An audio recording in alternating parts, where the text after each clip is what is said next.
klop banget dengan Rizky Ridho. Gak ada kesalahan yang dibuat oleh 3 pemain ini di pertahanan. Di tengah, Joey Pelupesi. Peluangnya sekarang gimana sih coach dengan hasil kemarin Bahrain? Kita game on. Kita menang lawan Cina udah kemungkinan besar kita lolos. Babak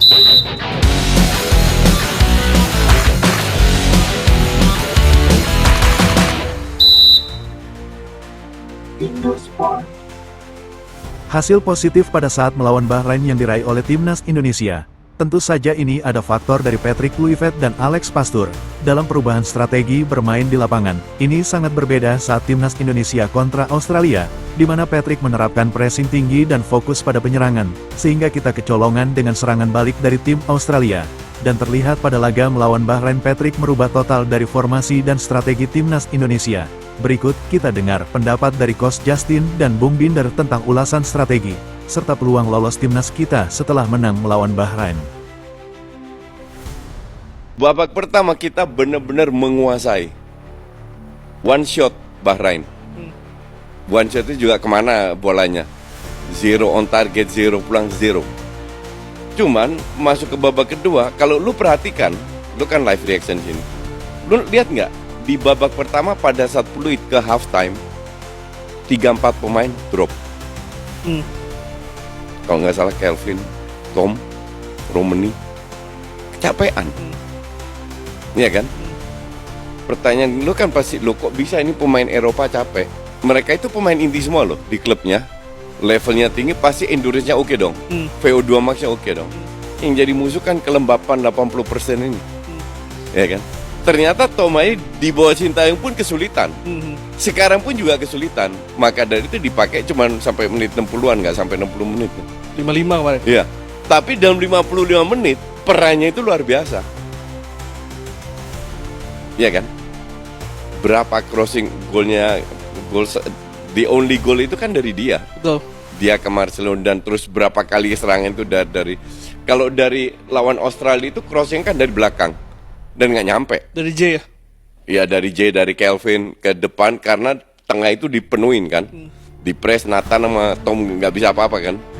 Jadi crossing nggak nyampe bola. Pemain kita depan susah pegang bola.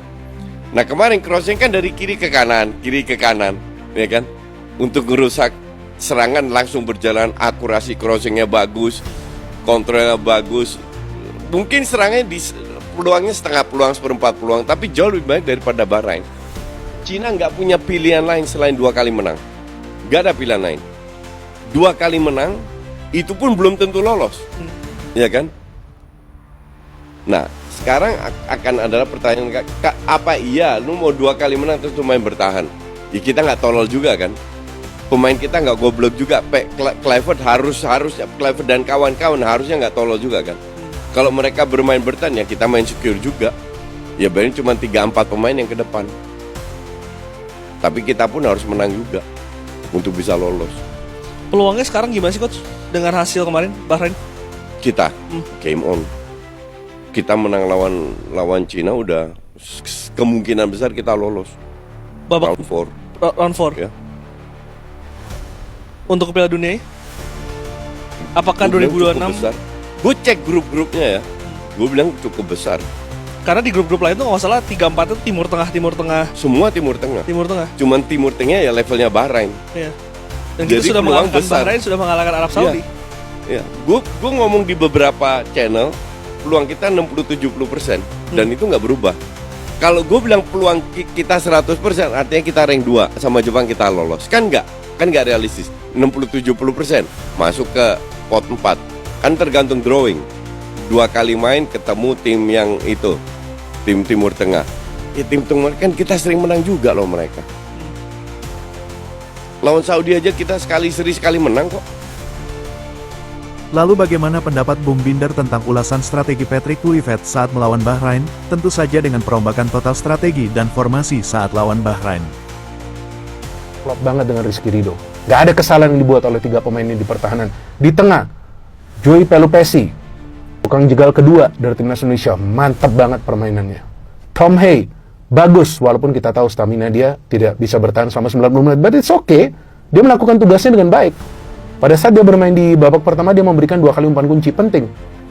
Babak kedua dia sempat memberikan 1 kali umpan kunci. Bagus. Kelvin Verdong, ya ini kita tahu Mr. Konsisten ya kan.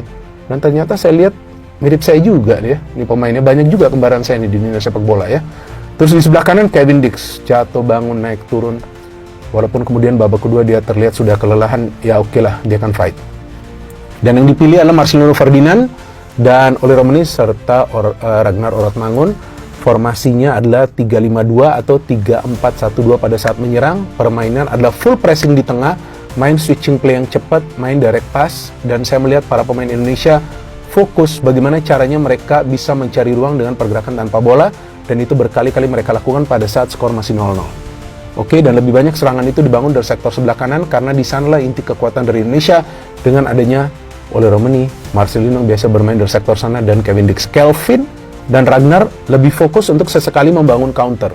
Tapi open play lebih banyak serangan dari sebelah kanan. Joey mainnya bagus karena Joey itu posisinya dekat ke lini pertahanan. Jadi dia harus blok setiap counter yang coba dibangun oleh para pemain Bahrain. Dari jalannya pertandingan Indonesia nyerang total, walaupun mereka sebelum mencetak gol itu hanya bisa menciptakan 1 peluang dari Tom Hay dari free kick, no problem.